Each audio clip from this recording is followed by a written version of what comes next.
E aí, meus apaixonados por explosões coloridas? Aqui é a Centelha, e se tem uma coisa que me deixa em puro êxtase é o barulhinho de fio e depois cabum. Aquela explosão de cor e alegria que pinta o céu escuro. Ah, fala sério, que não ama essa magia? Pois hoje a gente vai mergulhar de cabeça na história fascinante dos fogos de artifício. Prepara que a viagem vai de um acidente doido num laboratório até uma sinfonia de luz que une o mundo todo. Mas olha só, a nossa história não começa com uma festa não, viu? Começa com um aviso bem sério. Esse texto antiguíssimo era um alerta para os alquimistas chineses sobre uma misturinha, digamos, um pouco instável. Uma mistura que podia deflagrar, ou seja, queimar tudo numa velocidade absurda. E eles não estavam tentando animar um festival não, o objetivo deles era bem mais ambicioso. E que acidente maravilhoso. Pensa comigo, esses alquimistas estavam na maior busca pelo elixir da imortalidade.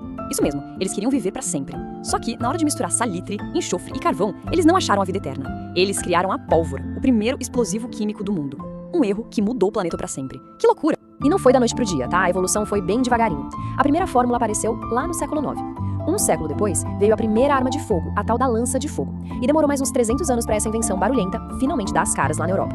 E aqui tá o pulo do gato. No começo, o baozu, que era basicamente bambu estourando no fogo, tinha uma função totalmente espiritual. O barulhão era para espantar os maus espíritos no ano novo. Mas, né, não demorou muito para alguém pensar.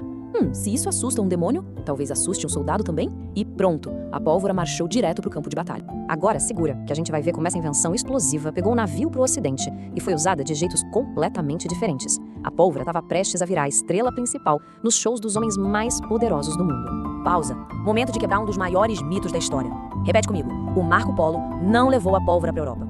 Eu sei, é uma história legal, todo mundo aprendeu assim, mas não é verdade. A história de verdade é muito mais interessante. A pólvora já estava fazendo barulho na Europa muito antes do Marco Polo sequer sonhar em viajar. Já tem registro do uso dela em 1241. A teoria mais aceita é que ela chegou lá pelas rotas de comércio, como a Rota da Seda e também com os exércitos mongóis. Viu só? A história real é sempre mais complexa. Chegando na Europa, a pólvora ganhou um novo emprego: ostentação.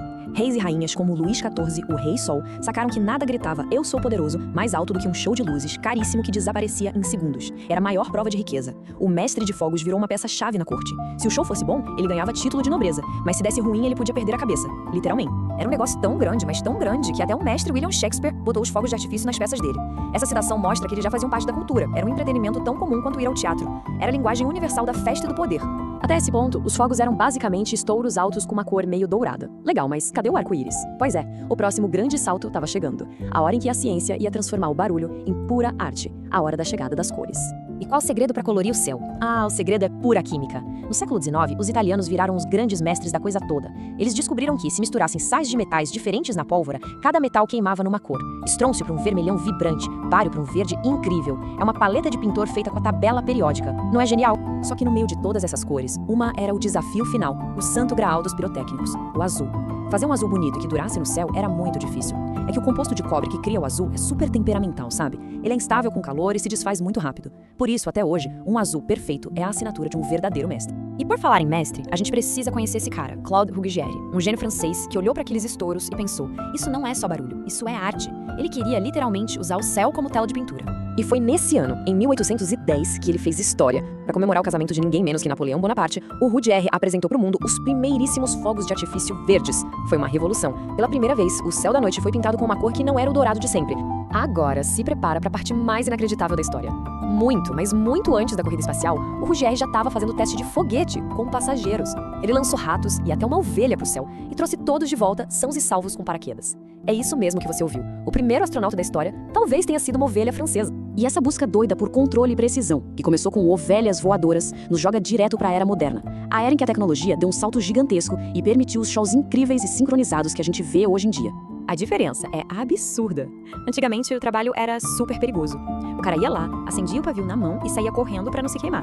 Hoje, um técnico fica num lugar seguro, com um computador, e dispara cada fogo com um clique. Tudo com uma precisão de microsegundos perfeitamente sincronizado com a música. Então, o resumo da ópera é esse. Os espetáculos de hoje, que fazem desenhos de crisântemos, palmeiras e até corações no céu, são a fusão perfeita. É a química milenar, descoberta por acidente, dançando junto com a programação de computador mais moderna que existe. É a alquimia de mãos dadas com o algoritmo. E assim a gente fecha essa jornada explosiva, de um erro de alquimista a uma linguagem de alegria que o mundo todo entende. Talvez essa nossa paixão por luzes que brilham forte e depois somem revele nosso desejo de celebrar o agora, de marcar um momento, de ser, por um instante que seja, uma luz na escuridão. E aí, amou essa explosão de conhecimento tanto quanto eu? Então já sabe, né? Esmaga o like, compartilha com todo mundo e segue pra mais. Um beijo instalado e até a próxima!